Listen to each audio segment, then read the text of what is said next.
isda kami dyan. Kikita nyo naman ang dagat, ang ganda. Yan yung dalawa, oh, naglalatag ng lambat. Sabi ng isa, and sabi ng isa, meron daw makukuha dyan na isda. So, trinay namin. Ayan, nilatag na nila yung lambat. Makita naman natin dyan, malinaw ang tubig. Yun nga lang maalon. Maalon siya. So, habang nilalatag nila yung lambat, yan, makikita natin dyan yung liwanag ng karagatan. Wala kang makikitang lupa.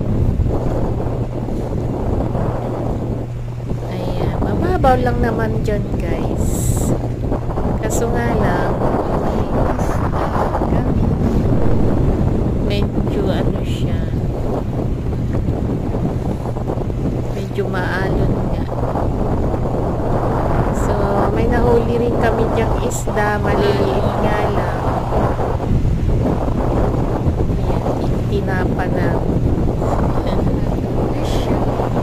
Makikita natin dyan, may barko na dumaan.